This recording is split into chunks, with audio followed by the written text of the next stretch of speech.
Most outbreak of paralytic poliomyelitis are due to. देखिएगा simple सा question यहां पर है, पैरालाइटिक आप सबको पता होगा पोलियोमाइलाइटिस क्या होता है। जनरली अपन इसको पोलियो कहते हैं, क्या कहते हैं, जनरली पोलियो कहते हैं, जो कि जनरली पोलियो वायरस के कारण से होता है, पोलियो वायरस के कारण से होता है, जो कि स्पेशली आरएनए वायरस होता है। सबको पता होगा, जिसको नहीं पता याद रखिएगा दोस्तों, काफी इंपॉर्टेंट है। यहां पर कॉन्सेप्ट भी तैयार कर रहा हूं मैं, परेशान मत होइएगा, आपका पूरा ब्लॉक मोल्ड करके रख दूंगा, पूरा ब्लॉक है मोल्ड करके घोल कर पिला दूंगा, लेकिन कंसंट्रेशन के साथ बने रहेगा, काफी सारी चीजें यहां पर बताई जाएगी। चलेगा, यहां पर जो पोलियो है जनरली पोलियोमाइलाइटिस को पोलियो कहते हैं, और ये एक टाइप का आरएनए वायरस होता है। क्या होता है, आरएनए वायरस होता है, जहां पर इसकी अलग अलग सीरोटाइप्स होती है। क्या होती है सर, सीरोटाइप्स होती है सर। सभी कैंडिडेट ध्यान से सुनेगा, सभी सीएचओ ध्यान से सुनेगा कि आरएनए वायरस होता है, और आरएनए वायरस की अलग अलग सीरोटाइप्स होती है, जिसके अंदर बेसिकली 3 सीरोटाइप्स होती है, बेसिकली 3 सीरोटाइप्स होती है, type first, type second, type third. अब यहां पर क्वेश्चन आपसे यह किया गया है कि बेसिकली आप ये बताइए कि जो मोस्ट कॉमनली आउटब्रेक होता है पोलियो के अंदर पैरालाइसिस का, पैरालाइटिक जो होता है, सबसे मोस्ट कॉमन किस टाइप का सीरोलॉजिकल आरएनए करता है। क्वेश्चन समझ में आ गया, फटाफट से आंसर दीजिएगा, फिर आगे बढ़ते हैं इसकी रिगार्डेड जानकारी लेकर। चलेगा, जल्दी कीजिएगा, काफी इंपॉर्टेंट क्वेश्चन है, आपको आना चाहिए। पहला ऑप्शन है यहां पर type first virus, second option है type second virus, third option है टाइप थर्ड वायरस, और फोर्थ ऑप्शन है नन ऑफ दीज अबव। चलेगा, फोर्थ ऑप्शन मैंने काट दिया, बताइए, 3 ही ऑप्शन आपके पास है, फटाफट से राइट आंसर बताइएगा क्या इसका करेक्ट आंसर है। पोलियोमाइलाइटिस यानी कि पोलियो जो होता है उसके अंदर जो पैरालाइटिक कंडीशन है मोस्ट कॉमनली किसके कारण से देखने को मिलती है, किस टाइप के सीरोटाइप्स के अंदर देखने को मिलती है। चलेगा, इस क्वेश्चन का जो बिल्कुल करेक्ट आंसर है आपका, क्वेश्चन का जो बिल्कुल करेक्ट आंसर है आपका, वो क्या होगा, टाइप फर्स्ट जो वायरस होता है, टाइप फर्स्ट जो सीरोटाइप्स होता है, वही क्या करता है, मोस्ट कॉमनली आउटब्रेक पैरालाइटिक करता है। याद रखेगा, ऑप्शन नंबर फर्स्ट बिल्कुल करेक्ट आंसर है इस क्वेश्चन का। याद रखेगा, मोस्ट कॉमनली जो आउटब्रेक करवाता है पैरालाइसिस का, पैरालाइटिक का, किसके अंदर, पोलियोमाइलाइटिस के अंदर, पोलियो के अंदर जो मोस्ट कॉमनली आउटब्रेक करवाता है, आपका आंसर होता है यहां पर option number first, type first virus. मैंने बता दिया पोलियो क्या है, वही पोलियो जो प्लस पोलियो कैंप आप लगाते थे, वही पोलियो जिसकी 2 ड्रॉप आप पिलाते थे। तो यहां से याद रखेगा, 2 बूंद जिंदगी, ओरल रूट से इसका वैक्सीनेशन करवाया जाता है। कितना ड्रॉप सर, 2 ड्रॉप यहां पर पिलाया जाता है। सर एज ग्रुप की बात करें तो बिलो 5 ईयर्स, एज ग्रुप की बात करें तो बिलो 5 ईयर बच्चों को यहां पर पिलाया जाता है। 3 टाइप के सीरोलॉजिकल टाइप्स होते हैं, इसके सीरोटाइप्स होते हैं, type first, type second, type third. Question आपसे बनाकर पूछा जा सकता है कि जो पोलियोमाइलाइटिस होता है या पोलियो वायरस होता है, उसके कितने सीरोटाइप्स होते हैं। देखिएगा, यहां पर आपसे पूछा था कल लास्ट क्वेश्चन के अंदर, मैंने पूछा था कि आरएनए पोलियो वायरस जो होता है, हाउ मेनी सीरोटाइप्स, कितने सीरोटाइप्स इसके होते हैं। आपका आंसर क्या था सर, हमारा आंसर था 3 होते। 3 कौन से सर, फर्स्ट होते हैं, सेकंड होता है और थर्ड होता है। 3 टाइप के सीरोटाइप्स यहां पर होते हैं पोलियो वायरस के। उम्मीद करता हूं यहां से आपको सब कुछ समझ में आ गया होगा। तो मैं आगे बढ़ता हूं नेक्स्ट क्वेश्चन पर। नेक्स्ट क्वेश्चन है आपका 71 नंबर क्वेश्चन, काफी जबरदस्त क्वेश्चन है, देखिएगा समझते हैं, इंपॉर्टेंट क्वेश्चन है, आपके एग्जाम में डायरेक्टली पूछा जा सकता है। जो भी क्वेश्चन रिपीट कर रहा हूं, आपकी बुक से, आपके मॉड्यूल से घोलकर पिला दूंगा। चलेगा, क्वेश्चन है booster dose of polio virus, sorry booster dose of polio vaccine. जो पोलियो वैक्सीन की बूस्टर डोज लगाई जाती है, आप सबको पता है पोलियो का वैक्सीनेशन करते हैं, तो पोलियो का वैक्सीनेशन जो अपन करते हैं वो कितने टाइम पीरियड में करते हैं। यहां पर बूस्टर डोज के बारे में पूछा है, किसके बारे में पूछा है जी, बूस्टर डोज। बूस्टर डोज कब लगाई जाती है, पहला ऑप्शन यहां पर है 9 मंथ में, सेकंड ऑप्शन यहां पर 12 मंथ में, थर्ड ऑप्शन यहां पर 14 मंथ में, और फोर्थ ऑप्शन यहां पर 16 मंथ में। तो 4 ऑप्शन यहां पर हो गए, 9 मंथ में, 12 मंथ में, 14 मंथ में और 16 मंथ में। चलेगा, आंसर आपको देना है क्या इसका करेक्ट आंसर होगा। जो पोलियो वैक्सीन अपन करवाते हैं उसकी बूस्टर डोज कब लगाई जाती है। चलेगा, जल्दी से आपको आंसर बताना है क्या इसका करेक्ट आंसर होगा। चलेगा, जल्दी कीजिएगा, टाइम अपने पास कम है, क्वेश्चन सारे हैं, सारे से सारे निकालने हैं। चलेगा, जल्दी से आपको आंसर देना है क्या इसका करेक्ट आंसर होगा। इसकी बूस्टर डोज कब लगाई जाती है जी, फटाफट से आंसर दे दीजिएगा, क्या इसका करेक्ट आंसर होगा। चलिए, इसकी बूस्टर डोज की बात करें तो ऑप्शन नंबर, बूस्टर डोज की अपन बात करें तो ऑप्शन नंबर डी बिल्कुल करेक्ट आंसर है। 16 वीक में, 16 मंथ में लगाया जाता है। कितने? 16 मंथ में लगाया जाता है, 16वें महीने में लगाया जाता है इसका बूस्टर डोज, याद रखिएगा। 16वें मंथ में लगाया जाता है इसका बूस्टर डोज, याद रखिएगा, भूलना नहीं है आपको, कभी भी नहीं भूलना है। चलेगा, अगर अपन बात करें इसकी वायरस की, वैक्सीन की बात करें तो इसकी वैक्सीन पर आपने इसकी वैक्सीन की वायल देखी होगी, आपने वैक्सीन की वायल देखी होगी। वैक्सीन वायल पर यहां पर एक ऐसा यहां पर एक मॉनिटर लगा रहता है, आप सबने देखा होगा, ऐसा मॉनिटर लगा रहता है, आप सबने देखा होगा। ये होता है आपका वीवीएम, नाम सुना होगा आपने, वीवीएम होता है। सर वीवीएम बोले तो सर वैक्सीन वायल मॉनिटर, क्या होता है? Vaccine vial monitor. यहां पर वैक्सीन की जो वायल होती है उस पर लगा रहता है एक मॉनिटर, जिसको कहते हैं वैक्सीन वायल मॉनिटर। यहां से अपन किस किस वायल को अपन इंट्रोड्यूस कर सकते हैं, आपको याद होगा, नहीं याद है तो याद रखेगा, मैं बता रहा हूं, बताने के लिए मैं हूं ना यार, परेशान नहीं होना है, लेकिन बिल्कुल भी परेशान नहीं होना है। जो भी क्वेश्चन आपके एग्जाम में आएगा वो हम डिस्कस करेंगे पूरा। चलेगा, जो ये वायर यहां पर जो ये मॉनिटर होता है, इसके अंदर अगर अपन कलर की बात करें तो ये जो एक तो सर्कुलर यहां पर होता है, एक तो सर्किल बना रहता है और उसके अंदर यहां पर एक स्क्वायर बना रहता है, सर्किल के अंदर एक स्क्वायर बना रहता है। अब देखिएगा यहां पर क्या याद रखना है आपको, सर्कल और स्क्वायर बना रहता है। सर्कल का जो कलर होता है पूरा वो पर्पल होता है। कैसा होता है? जनरली पर्पल होता है। कैसा होता है? याद रखिएगा, पर्पल होता है। कैसा होता है? पर्पल होता है। और अंदर का जो कलर होता है वो व्हाइट होता है। जो स्क्वायर कलर है, स्क्वायर का कलर है वो कैसा होता है? व्हाइट होता है। अगर ऐसा है तो ये जो कंडीशन इंडिकेट करती है वो फर्स्ट स्टेज इंडिकेट करती है, जिसको अपन इंट्रोड्यूस कर सकते हैं। लेकिन अगर यहीं पर क्या हो जाता है, सर्कल जो है वो पर्पल रहता है, लेकिन जो अंदर का स्क्वायर है जो कि व्हाइट कलर का है वो धीरे धीरे पर्पलिश होने लग जाता है, यानी उसमें कलर होने लग जाता है, वो व्हाइटिश बिल्कुल नहीं रहता है। ऐसी कंडीशन में सेकंड स्टेज आ जाती है, इसको भी अपन इंट्रोड्यूस कर सकते हैं। लेकिन ध्यान रहे, स्क्वायर ज्यादा कलरफुल नहीं होगा, अभी भी वो व्हाइटिश ही है। लेकिन अगर ऐसी बात हो जाती है कि कलर यहां पर पता ही नहीं चलता है, यहां पर स्क्वायर है कि नहीं है पता ही नहीं चलता है, हमें बिल्कुल पता ही नहीं चलता, ये थर्ड स्टेज होती है जिसमें हम वैक्सीन को नहीं लगाते। क्वेश्चन इंपोर्टेंट है, आपके एग्जाम में पूछा जा सकता है कि अगर थर्ड स्टेज का पोलियो वैक्सीन आपके पास अवेलेबल है, आपने मॉनिटर देखा, वीवीएम देखा और उसमें थर्ड स्टेज है, तो क्या वैक्सीन को आप इंट्रोड्यूस करेंगे? आपका डायरेक्ट आंसर जाएगा सर नहीं, हम इंट्रोड्यूस नहीं करेंगे, क्योंकि ऐसी कंडीशन में वैक्सीन को डिस्कार्ड करना पड़ता है। ध्यान रहे, फर्स्ट और सेकंड स्टेज की वैक्सीन को आप क्या कर सकते हैं? इंट्रोड्यूस कर सकते हैं, लेकिन थर्ड और फोर्थ की वैक्सीन को अपन इंट्रोड्यूस नहीं कर सकते। सर थर्ड आपने बता दिया, फोर्थ में क्या होगा? सर फोर्थ में यह होता है कि यहां पर जो स्क्वायर बना रहता है अंदर वो बिल्कुल डार्क हो जाता है, काला हो जाता है। क्या हो जाता है जी? काला हो जाता है। और बाहर का तो पर्पल ही रहता है, लेकिन अंदर का तो बहुत ज्यादा काला हो जाता है। ऐसी कंडीशन में भी फोर्थ स्टेज होती है, जिसको अपन बिल्कुल इंट्रोड्यूस नहीं कर सकते। यानी फर्स्ट और सेकंड स्टेज को अपन इंट्रोड्यूस कर सकते हैं आसानी से, लेकिन थर्ड और फोर्थ को तो बिल्कुल कभी भी इंट्रोड्यूस नहीं करना है। इनको तो आपको क्या करना है? डिस्कार्ड करना पड़ेगा। याद रखिएगा, भूलना नहीं है, काफी इंपोर्टेंट है, क्वेश्चन आपके एग्जाम में आ सकता है, इसीलिए बिल्कुल भी आपको भूलना नहीं है। और जिसको भूलना है वो भूल जाइएगा, आपके एग्जाम की बात कह रहा हूं मैं तो यार। चलेगा, बुरा नहीं मानेगा, मजाक कर रहा हूं। चलेगा, आगे बढ़ते हैं नेक्स्ट क्वेश्चन पर। लेकिन उससे पहले आपको थोड़ा सा एक डाउट और क्लियर कर देता हूं, आपके माइंड में होगा सर आप बूस्टर डोज लगा रहे तो इसकी डोज भी बता दीजिएगा। चलेगा, डोज में बता देता हूं। इसकी फर्स्ट डोज लगाई जाती है बर्थ पर, पोलियो की फर्स्ट डोज लगाई जाती है बर्थ पर। जैसे ही बेबी का बर्थ होता है फर्स्ट डोज लगाई जाती है, जिसको जीरो डोज के नाम से जाना जाता है। जीरो डोज कब लगाई जाती है? सर बर्थ पे लगाई जाती है, जैसे ही बर्थ हो जाता है। अगर इंस्टीट्यूशनल डिलीवरी है तो वहीं पर हॉस्पिटल में ही लगा दिया जाता है।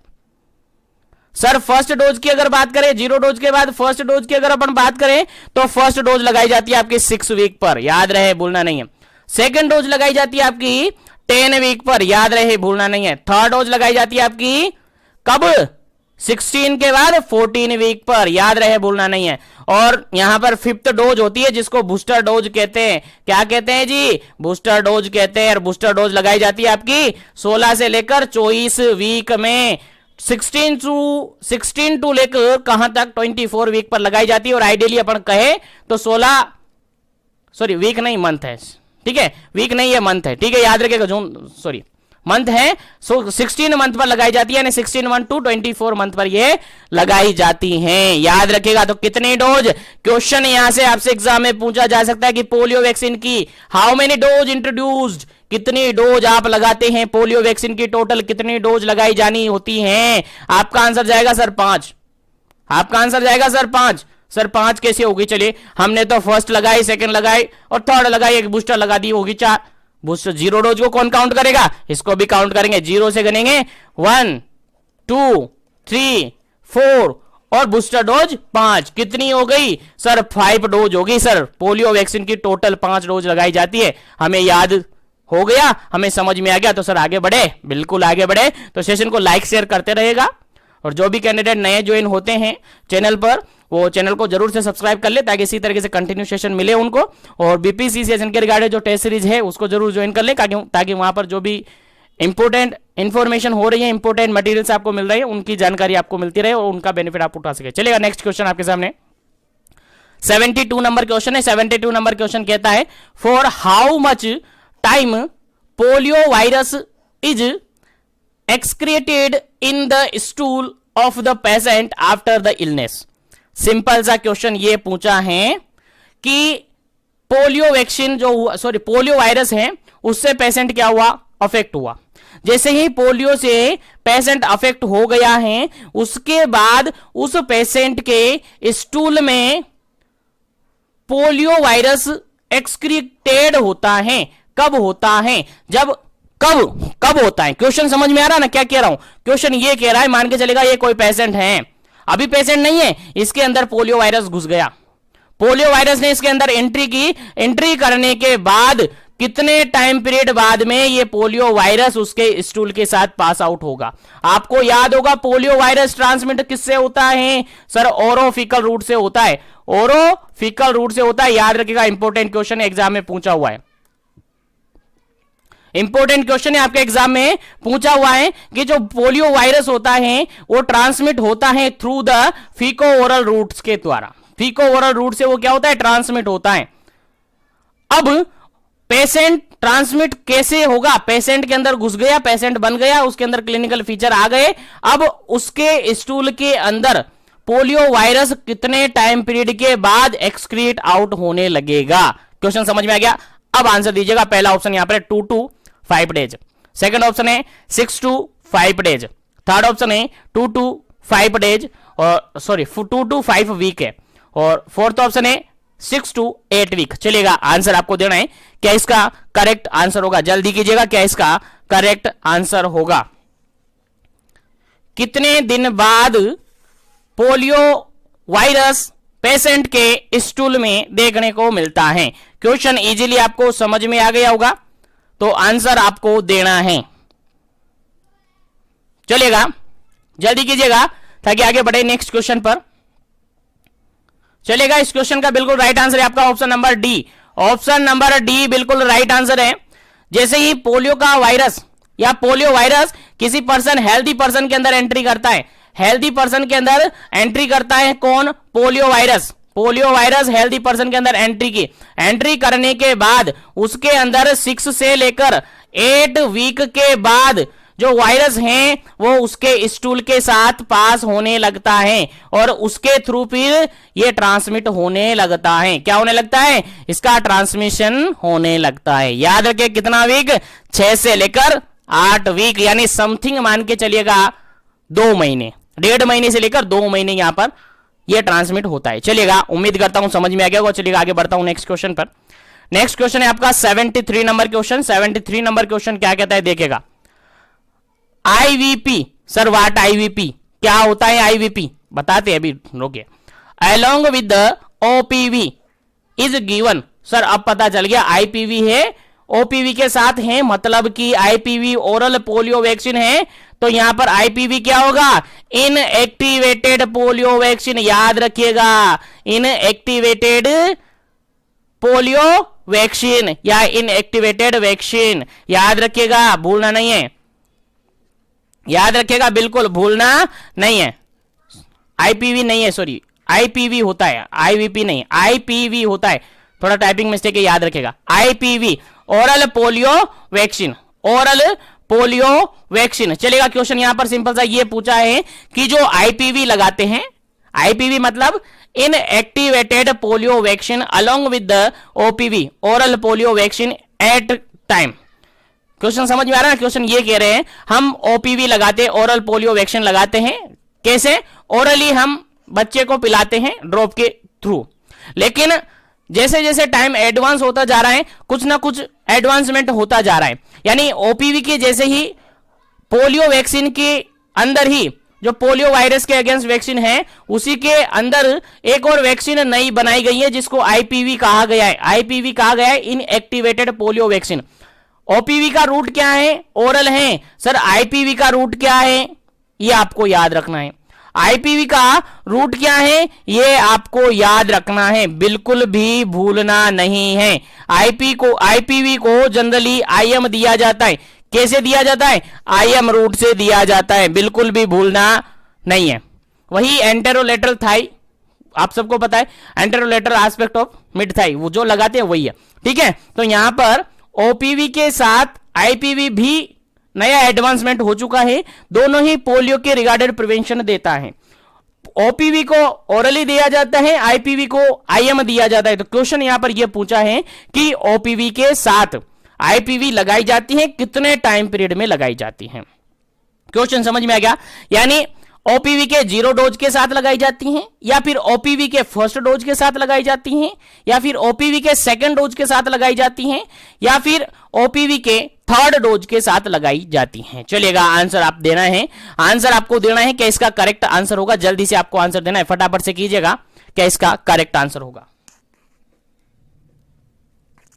चलिएगा, यहां पर अगर बात करें अपन आईपीवी की अगर यहां पर अपन बात करते हैं तो ओपीवी के थर्ड डोज के साथ लगाई जाता है। ओपीवी के थर्ड डोज के साथ लगाई जाती है। और थर्ड डोज आप सबको पता है कब लगाई जाती है? सर थर्ड डोज लगाई जाती है 14 वीक पर। 14 वीक पर ओपीवी की थर्ड डोज लगाई जाती है। ओपीवी की थर्ड डोज कब लगाई जाती है? 14 वीक पर लगाई जाती है। और आपसे क्वेश्चन किया जाए कि आईपीवी कब लगाएंगे? सर थर्ड वीक के साथ ही लगाएंगे, यानी 14 वीक पर लगाएंगे। किस रूट से लगाएंगे? सर आईएम रूट से लगाएंगे। यानी ओपीवी तो अपन पिला देंगे। कैसे? ओपीवी तो पिला देंगे ओरली, ड्रॉप वाइज पिला देंगे। उसी के साथ आप आईपीवी भी वहां पर लगाएंगे, यानी इनएक्टिवेटेड पोलियो वैक्सीन भी आप वहां इंट्रोड्यूस करेंगे, जो कि किस रूट से करेंगे? सर आईएम रूट से करेंगे। सर आईएम रूट से करेंगे। तो याद रखिएगा, इंपॉर्टेंट है, काफी इंपॉर्टेंट क्वेश्चन है आपके एग्जाम पॉइंट ऑफ व्यू से, तो आपको याद रखना है, बिल्कुल भी भूलना नहीं है। चलिएगा, मैं आगे बढ़ता हूं नेक्स्ट क्वेश्चन पर, ताकि अपन आगे बढ़े।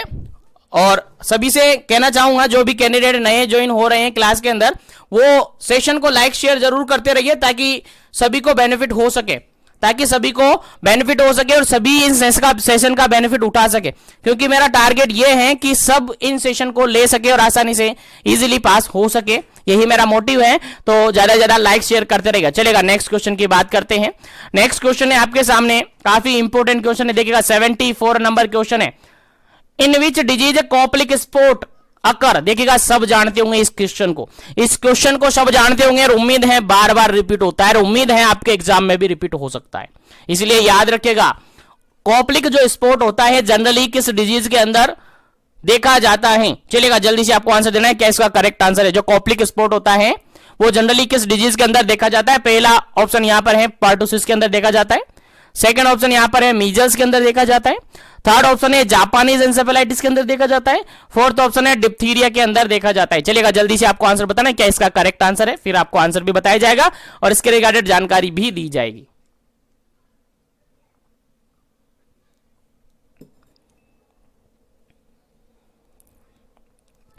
चलिएगा, जनरली अब हम बात करें अगर कॉप्लिक स्पॉट की, तो आप सबको पता है मीजल्स का क्लिनिकल फीचर होता है। कॉप्लिक स्पॉट जनरली मीजल्स के अंदर देखा जाता है।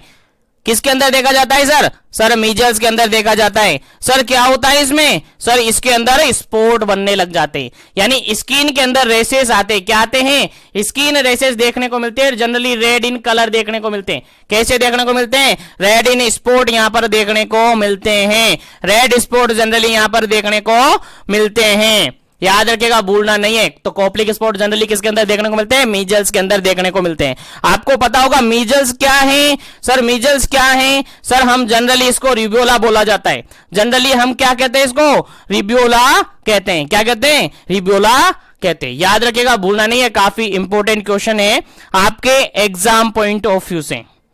ठीक है, चलिएगा आगे बढ़ते अपन नेक्स्ट क्वेश्चन पर।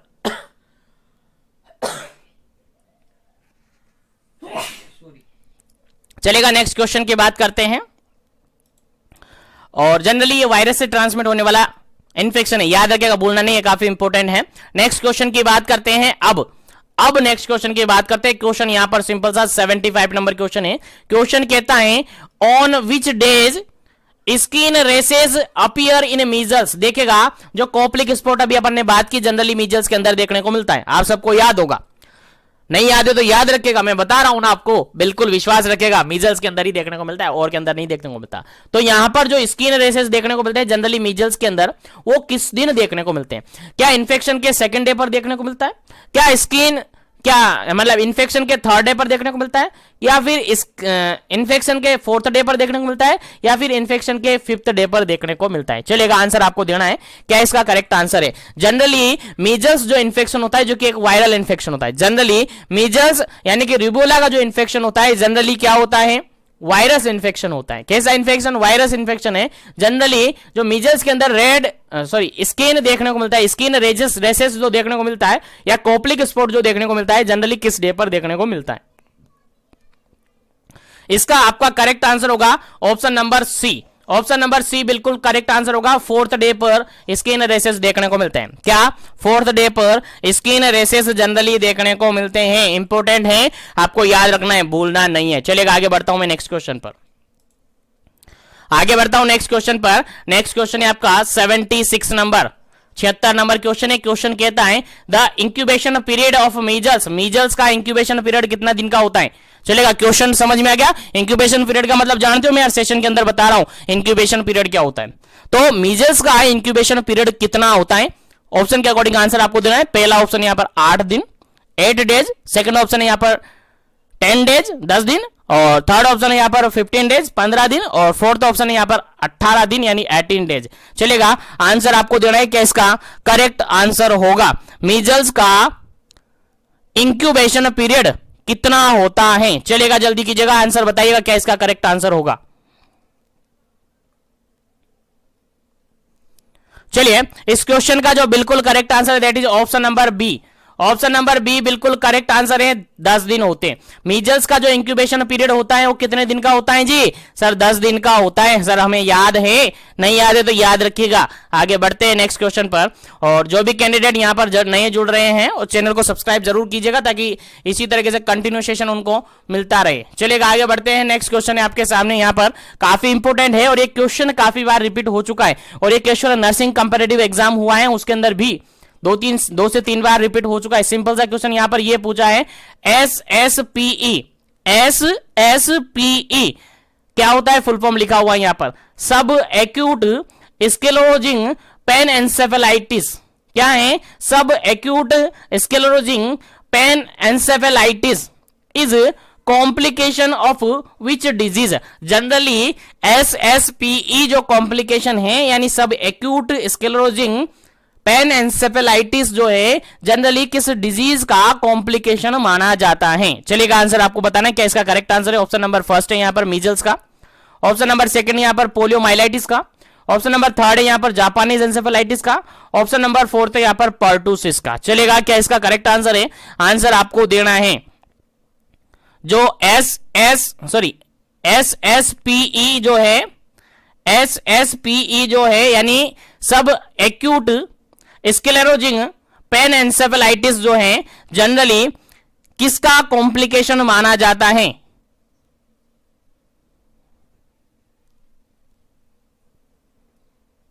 चलेगा, यहां पर अगर अपन बात करें तो इस क्वेश्चन का जो बिल्कुल राइट आंसर है आपका ऑप्शन नंबर फर्स्ट, मीजल्स बिल्कुल करेक्ट आंसर है। मीजल्स का ही कॉम्प्लिकेशन होता है subacute sclerosing pen encephalitis यानी SSPE।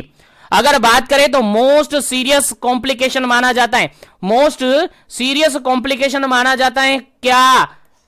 मीजल्स का यही माना जाता है। मीजल्स का जो मोस्ट कॉम्प्लिकेशन माना जाता है वो क्या माना जाता है, यही माना जाता है। यानी जनरली जितने भी न्यूरोलॉजिकल जो है कॉम्प्लिकेशन, वो किसके कॉम्प्लिकेशन हैं, वो यही है। मीजल्स का जो ज्यादातर और मोस्ट सीरियस कॉम्प्लिकेशन माने जाते हैं वो यही माने जाते हैं, न्यूरोलॉजिकल कॉम्प्लिकेशन मोस्ट सीरियस माना जाता है। याद रखेगा, भूलना नहीं है। जिसके अंदर फाइब्रिल कन्वर्जन हो सकता है, इंसेफेलाइटिस हो सकता है, या फिर SSPE हो सकता है। याद रखेगा। अगर यहीं पर एक क्वेश्चन आपसे पूछ लूं मैं, यहीं पर ये तो हो गया। देखिएगा, यहां से क्वेश्चन आपसे पूछा जा सकता है कि most serious complication of measles, तो आपका आंसर जाएगा सर न्यूरोलॉजिकल जो जितने भी कॉम्प्लिकेशन जनरेट होते हैं वो सारे मोस्ट सीरियस कॉम्प्लिकेशन माने जाते हैं मीजल्स के, जिसके अंदर आप SSP को इन्वॉल्व कर सकते हैं। अगर यहीं पर मैं क्वेश्चन पूछूं तो मोस्ट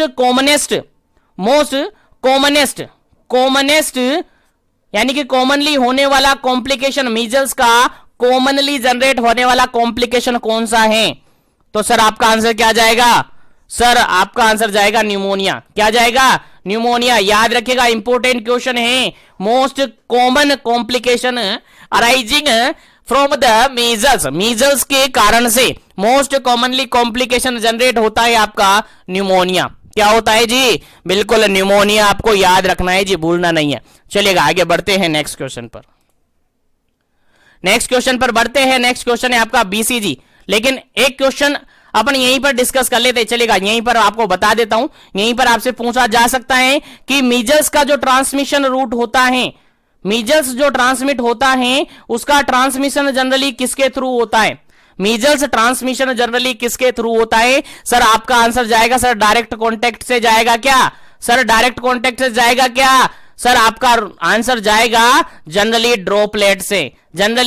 ड्रॉपलेट मेथड से या एयरबोर्न से ये क्या होता है, ट्रांसमिट होता है जी। क्यों, क्योंकि सर मीजल्स जो है जनरली रेस्पिरेटरी ट्रैक्ट का इंफेक्शन है, RTI है। याद रखिएगा, भूलना नहीं है। जनरली अगर यहां पर कहें तो कफिंग स्नीजिंग के थ्रू जो भी फॉर्मेट्स वगैरह जाते हैं, एयरबोर्न ड्रॉप के थ्रू जो भी जाते हैं, अनअफेक्टेड यानी हेल्दी पर्सन के पास चले जाएंगे, हेल्दी पर्सन में ट्रांसमिट हो जाते हैं और उसको मीजल्स हो जाता है, जिसका इंक्यूबेशन पीरियड जनरली 10 दिन माना जाता है और उसके अंदर सारे क्लिनिकल फीचर धीरे धीरे देखने को मिलते हैं और 4th डे पर उसको स्पॉट यानी रेसेस देखने को मिलने लग जाते हैं। चलेगा आगे बढ़ते हैं। अब नेक्स्ट क्वेश्चन है आपका 78 नंबर क्वेश्चन, और सिंपल सा क्वेश्चन है यार, सबको पता होगा, सिंपल सा यार सबको पता होगा, क्योंकि प्रीवियसली क्वेश्चन सेशन के अंदर इसके बारे में अपने डिस्कस किया था। BCG वैक्सीन डाइल्यूट इन, BCG वैक्सीन को जनरली किसके अंदर डाइल्यूट किया जाता है। क्वेश्चन सिंपल सा ये पूछा है, BCG वैक्सीन को जनरली डाइल्यूट किसके अंदर किया जाता है। जनरली आप सबको बताया, मैंने पहले प्रीवियसली क्लासेस के अंदर भी बताया कि जो BCG वैक्सीन होता है जनरली पाउडर इन फॉर्म में अवेलेबल होता है। किस फॉर्म में अवेलेबल होता है, पाउडर इन फॉर्म में अवेलेबल होता है। तो पाउडर इन फॉर्म में अवेलेबल है तो इसके लिए सॉल्यूशन की जरूरत पड़ेगी, इसको घोलना पड़ेगा यार। किससे घोलेंगे, चलेगा आंसर आपको बताना है। पहला ऑप्शन यहां पर नॉर्मल सलाइन, सेकंड ऑप्शन है स्टीराइल वाटर, थर्ड ऑप्शन है प्लेन वाटर, फोर्थ ऑप्शन है यहां पर वार्म वाटर। चलेगा, जल्दी से आपको आंसर देना है, क्या इसका करेक्ट आंसर होगा।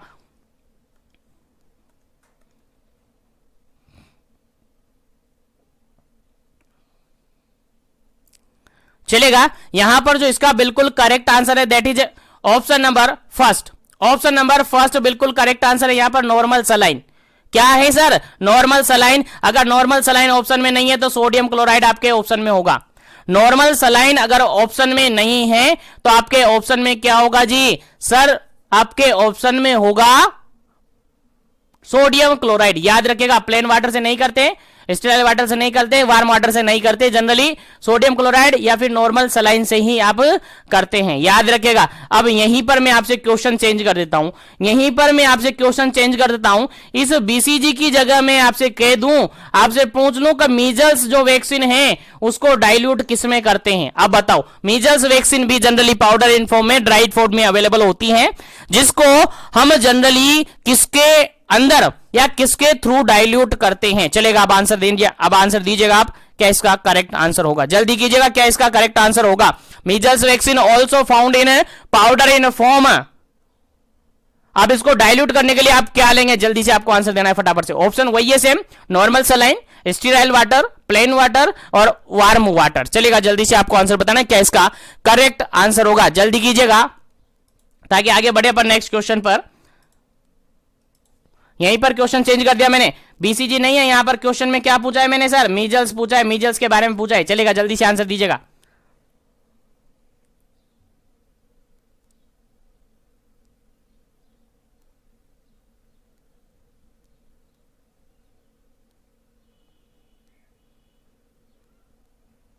चलेगा, अगर इस क्वेश्चन का राइट आंसर अपन देखें तो ऑप्शन नंबर बी बिल्कुल करेक्ट आंसर। यहां पर स्टीराइल वाटर से यहां पर क्या करते हैं, मीजल्स वैक्सीन को क्या करते हैं, डाइल्यूट करते हैं। याद रखिएगा, भूलना नहीं है बिल्कुल भी।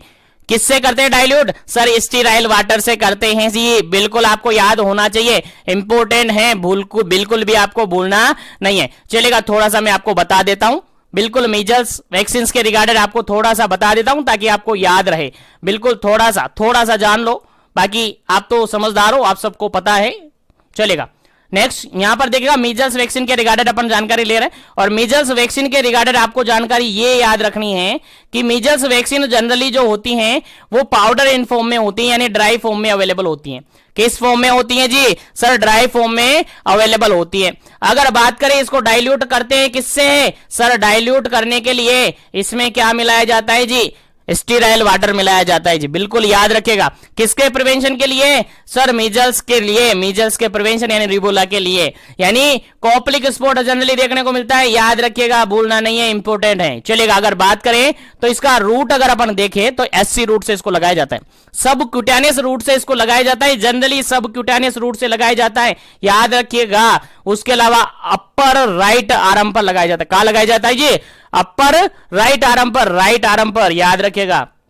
यहां से आपको एक क्वेश्चन और याद आ रहा होगा, सर अपर राइट आर्म पर तो एक वैक्सीन और लगाया जाता है, एक वैक्सीन और लगाया जाता है, आपको याद हो, बीसीजी वैक्सीन लगाया जाता है।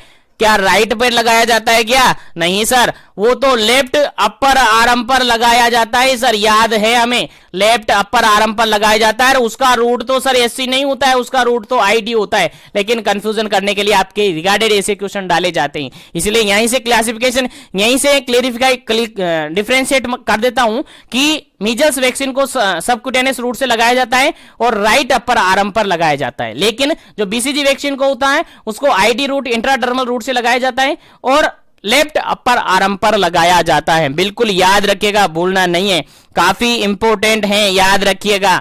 चलेगा, अगर बात करें तो मीजल्स वैक्सीन की बेसिकली 2 डोज होती है।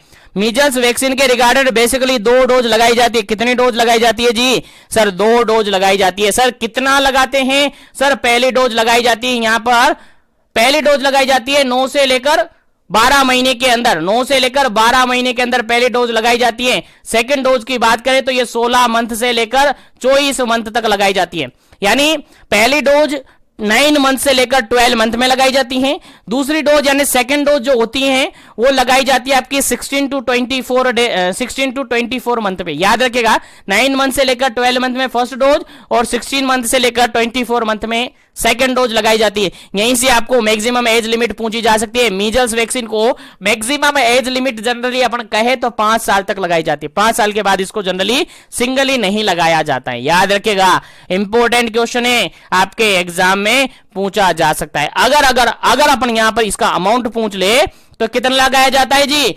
0.5 ml लगाया जाता है जी, बिल्कुल याद होना चाहिए, बिल्कुल भूलना नहीं है। तो उम्मीद है यहां तक आपको समझ में आ गया। मैं आगे बढ़ता हूं नेक्स्ट क्वेश्चन पर, उम्मीद है यहां तक आपको बातें समझ में आ रही होगी। चलेगा, नेक्स्ट क्वेश्चन आपका है 79 नंबर क्वेश्चन है। 79 नंबर क्वेश्चन कहता है measles vaccine is given as soon as possible after the completion of. चलेगा, क्वेश्चन सिंपल सा ये पूछा है कि मीजल्स वैक्सीन को जनरली कितने मंथ पर लगाया जाता है, कितने मंथ के कंप्लीशन के बाद, कितना मंथ कंप्लीट होना चाहिए उसके बाद मीजल्स वैक्सीन को लगाया जाता है, और कंसंट्रेशन के साथ होंगे तो अभी आपका आंसर आ जाएगा बिल्कुल, क्योंकि मैंने बता दिया है ऑलरेडी। चलेगा, पहला ऑप्शन यहां पर 6 मंथ, सेकंड ऑप्शन है 9 मंथ, थर्ड ऑप्शन यहां पर 12 मंथ और फोर्थ ऑप्शन यहां पर 14 मंथ।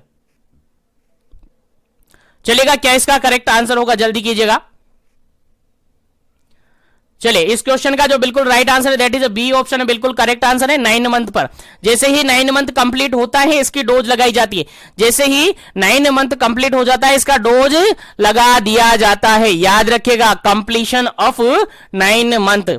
जनरली कितने डोज लगाए जाते हैं सर मीजल्स के? सर 2 डोज लगाए जाते हैं, अभी आपने बता दिया सर, अभी आपने बता दिया 2 डोज लगाई जाती है। सर कब कब लगाई जाती है? सर 1 डोज लगाई जाती है 9 महीने से लेकर 12 मंथ के बीच में लगाई जाती है जनरली।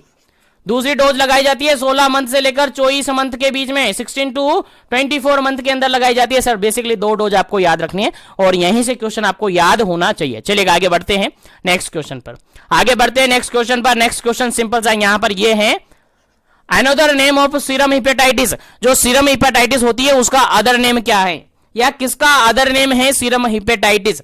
सीरम हिपेटाइटिस किसको कहते हैं? हिपेटाइटिस से क्या समझे सर? हिपेटाइटिस से हम समझे कि हिपेट मतलब कि लीवर, लीवर से रिगार्डेड इंफेक्शन है, लीवर से रिगार्डेड इंफेक्शन है। और लीवर से रिगार्डेड इंफेक्शन अलग अलग तरीके से होते हैं सर। ए होता है हिपेटाइटिस ए होता है, हिपेटाइटिस बी होता है, हिपेटाइटिस सी होता है, हिपेटाइटिस ई होता है। इस तरीके से हिपेटाइटिस अलग अलग तरीके के यहां पर देखने को आपको मिलते हैं। ठीक है, तो यहां से आपसे क्वेश्चन सिंपल सा ये पूछा है कि सीरम हिपेटाइटिस किसको कहते हैं? क्या ए को कहते हैं, क्या बी को कहते हैं, क्या सी को कहते हैं, क्या ई को कहते हैं? Hepatitis A B C D, चलिए sorry A B C E 4 option आपके पास है, फटाफट से आंसर दीजिएगा। सीरम हिपेटाइटिस किस हिपेटाइटिस को कहा जाता है? आंसर आपको देना है फटाफट से।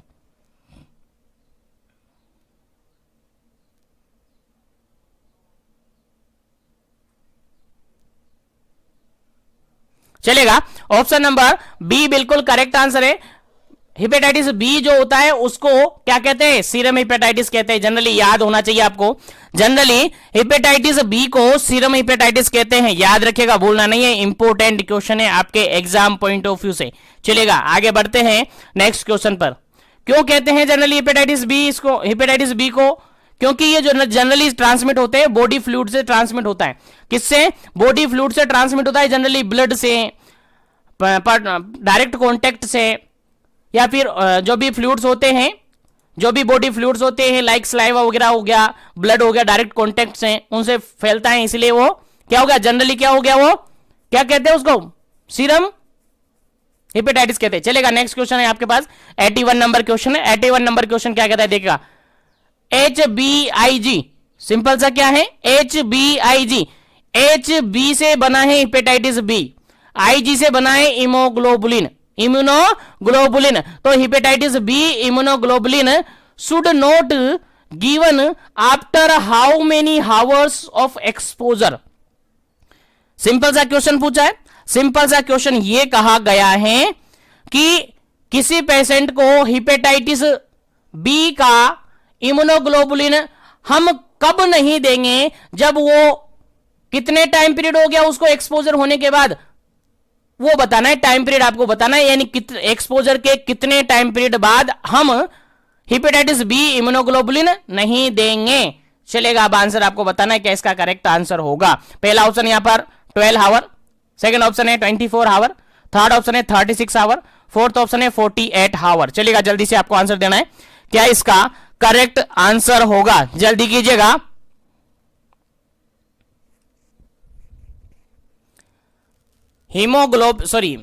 हिपेटाइटिस बी इम्यूनोग्लोबुलिन हम किस पेशेंट को नहीं देंगे जो कि एक्सपोजर का इतना टाइम पीरियड पार हो गया है, यानी आर पार हो गया है। चलेगा, जल्दी से आपको आंसर देना है क्या इसका करेक्ट आंसर होगा।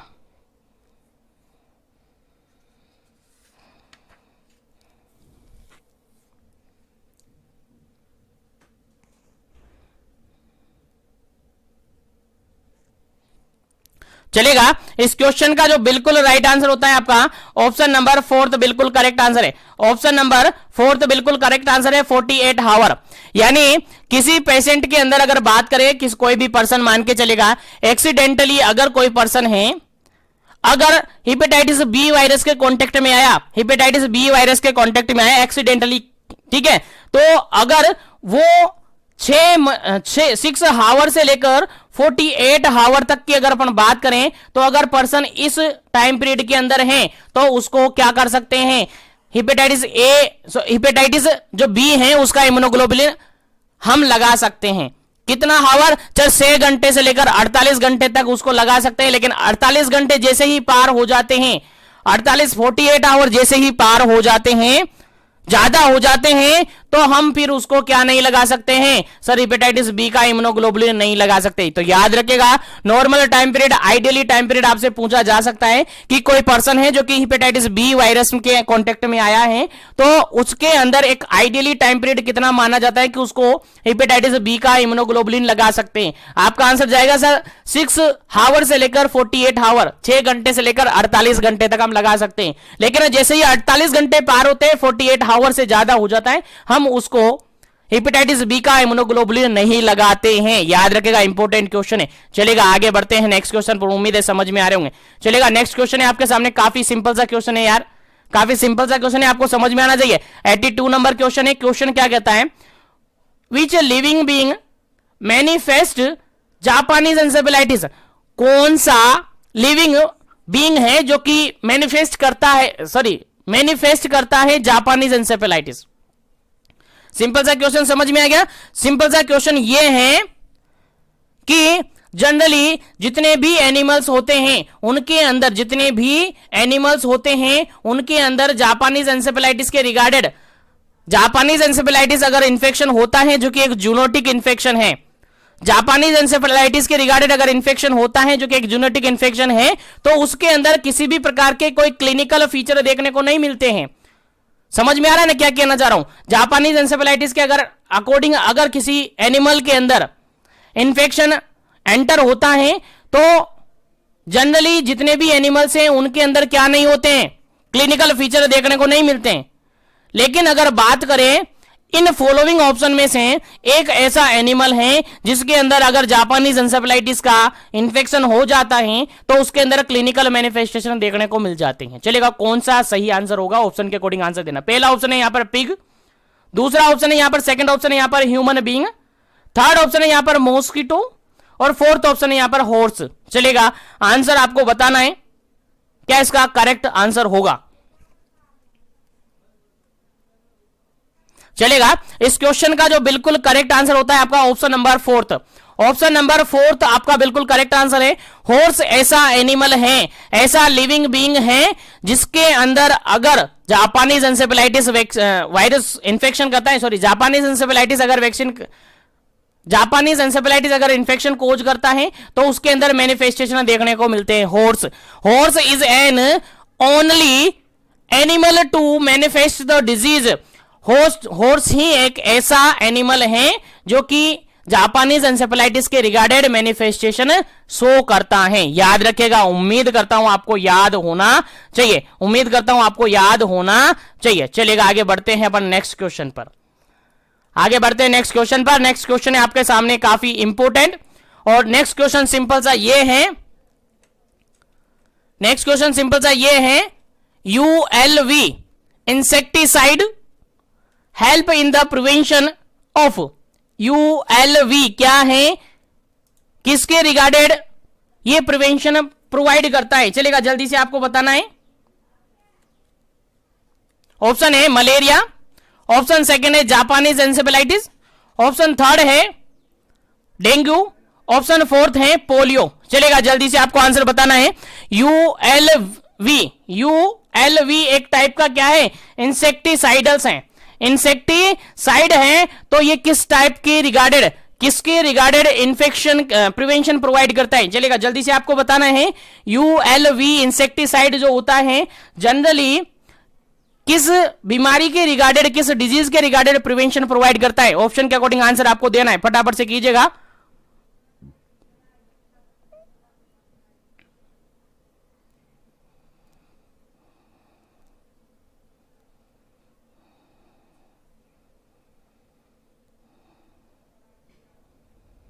चलेगा, इस क्वेश्चन का जो बिल्कुल करेक्ट आंसर होगा आपका, इस क्वेश्चन का जो बिल्कुल करेक्ट आंसर होगा that is option number B बिल्कुल करेक्ट आंसर होगा। ऑप्शन नंबर बी बिल्कुल करेक्ट आंसर होगा। सर ULV क्या होता है सर, बता दीजिएगा। ULV होता है आपका ultra low volume, ultra low volume insecticide, insecticides, ultra low volume, volume ultra low volume insecticides होते हैं, जो कि जनरली अगर अपन बात करें तो जापानीज एंसेफेलाइटिस के रिगार्डेड प्रिवेंशन प्रोवाइड करते हैं। किसके रिगार्डेड सर? जापानीज एंसेफेलाइटिस के रिगार्डेड प्रिवेंशन प्रोवाइड करते हैं। सर इसके अंदर क्या क्या आते हैं सर? सर इसके अंदर आता है आपका मेलाथियोन। क्या आता है जी? मेलाथियोन। मेलाथियोन सर हमने कहीं ना कहीं पढ़ा था सर, आपको याद होगा, पढ़ा था कि नहीं पढ़ा था सर? हाँ कहीं तो पढ़ा था सर। सर मलेरिया के प्रिवेंशन के रिगार्डेड भी पढ़ा था हमने। कहां पढ़ा था? मलेरिया के रिगार्डेड, मलेरिया के रिगार्डेड प्रिवेंशन, जो हमने प्रिवेंटिव मेजर्स हमने पढ़े थे। क्या पढ़े थे? प्रिवेंशन के रिगार्डेड अलग अलग मेजर्स पढ़े थे। तीन टाइप के मेजर्स हमने पढ़े थे, anti adult, anti larval, personal, उसके अंदर पढ़े थे। हाँ सर वही है, बिल्कुल आपको याद रखना है। यहां पर आंसर क्या हो गया सर? Japanese encephalitis. लो, यहां पर अल्ट्रा लो वॉल्यूम इंसेक्टिसाइड होता है, जनरली जो काम करता है, प्रिवेंशन देता है, वो जापानीज एंसेफेलाइटिस के रिगार्डेड देता है।